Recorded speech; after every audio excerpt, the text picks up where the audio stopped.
আমার নতুন দোকানে খাবার দাবার কেমন? খুব তাড়াতাড়ি চিনার পার্কে ওপেনিং হচ্ছে, খুব তাড়াতাড়ি। আচ্ছা, এদিকে লোক চিনা পার্ক জানবেই না কোথায় চিনার পার্ক। সে কি চিনার পার্ক জানবে না? কোথায় চিনা পার্ক ওই এদিকের লোক জানে না বলেই তো ওই আত্মীরের মালে ঢুকে যায়। কাকা তোমার দোকানের ওই দোকানের খাবার দাবার কেমন? খাবার দাবার সেটা তোমরা খেয়েছো, আপডেট খেয়েছো? হ্যাঁ, তুমি তো বলছো না কি আছে খাবার দাবার ওখানে, তাহলে তো যাবো। ওখানে যেটুকু থাকার সেটুকু থাকবে, প্লাস মিষ্টি থাকবে, ওর সঙ্গে ডিম কারি থাকবে, চিকেন কষা থাকবে। ওখানে থালি হচ্ছে, থালি সিস্টেম। আচ্ছা, ওখানে আর ওয়েটের সিস্টেম নেই, যত আউটলেট খোলা হচ্ছে থালি সিস্টেম হয়ে যাচ্ছে।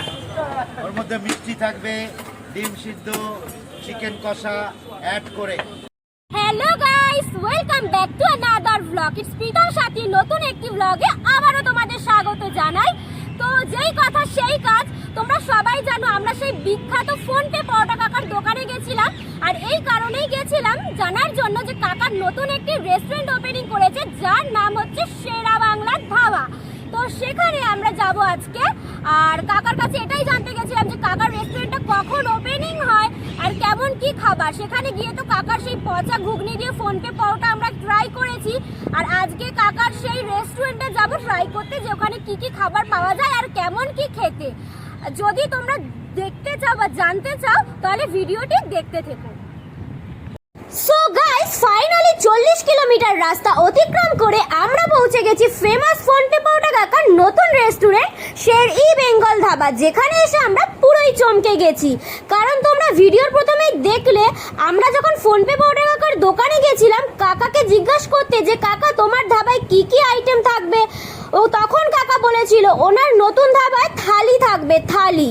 আর এইটা হলো সেই ফোনপে পরোটা কাকা শের-ই বেঙ্গল ধাবা। তো যাই হোক বন্ধুরা, যেটার জন্য এত কথা বলা, কাকার কথা শুনে আমরা পৌঁছে তো গেছি ধাবায়, কিন্তু 40 কিলোমিটার রাস্তা অতিক্রম করে ওনার ধাবায় এসে দেখি ওইসব থালি ঠালি কিছুই না, সবই ডায়লগ কাকার। ধাবায় এগরোল আর ধোসা ছাড়া কিছুই নেই।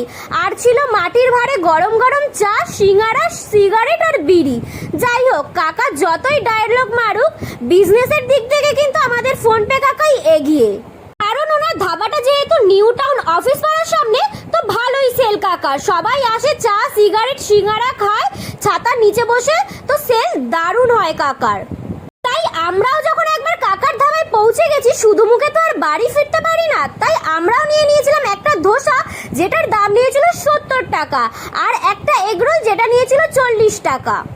যাই হোক বন্ধুরা, ধোসাটা খেতে ভালোই ছিল, আর এগরোলটা আমার ভালো লাগেনি। লেবুর রসটা এত পরিমাণে দিয়ে দিয়েছিল, একটু তেতো তেতো লাগছিল। কাকার ডায়লগ শুনে থালি খাওয়ার লোভে কেউ অত দূর গেলে আমার মতোই খালি পেটে বাড়ি ফিরতে হবে তোমাদের। কোথায় ভাবলাম কাকার থালি খেয়ে তোমাদের রিভিউ দেবো কেমন খেতে না খেতে, কিন্তু শেষমেশ এগরোল আর ধোসা খেয়ে বাড়ি ফিরতে হচ্ছে। আর হ্যাঁ, আমার আগের ভিডিওতে এক বন্ধু কমেন্ট করেছে লোকের পেটে লাথি মারার আগে নিজের দিকটা আগে ভাববে সামথিং কিছু। সেই সব বন্ধুদের উদ্দেশ্যে বলছি, আমরা কারোর পেটে লাথি মারছি না, আমাদের খেয়ে যা মনে হয় অনেস্ট রিভিউ তোমাদের দিই, মিথ্যে তো আর বলতে পারবো না, তাই না? যখন কোনো খাবার খেয়ে ভালো বলি, প্রশংসা করি, তখন তো আসো না কমেন্ট করতে। আর যখন খারাপটা বলি তখন পেটে লাথি মারা হয়ে যায়। তোমাদের মতো কিছু মানুষদের জন্য আমি তো আর খারাপটাকে ভালো বলে চালিয়ে দিতে পারি না। আর তোমাদের তো আমি খেতে যেতেও না করছি না, সবার মুখের স্বাদ তো আর এক না। আমি আমার ওপিনিয়নটা তোমাদের সাথে শেয়ার করি। খাবার খেয়ে ভালো লাগলে ভালোটাও বলি, আবার খারাপ লাগলে খারাপটাও তোমাদের সাথে শেয়ার করি। আবার এক প্রকার মানুষ আছে যারা পুরো ভিডিও না দেখে কমেন্ট বক্সে নেগেটিভিটি ছড়াতে চলে আসে। তাই সেই সব মানুষদের জন্য বলছি, পুরো ভিডিওটি দেখে তারপরেই আসবেন কমেন্ট করতে। যাই হোক বন্ধুরা, আমার আজকের ভিডিওটি এই পর্যন্তই। দেখা হবে আবার পরের ভিডিও নিয়ে। টাটা।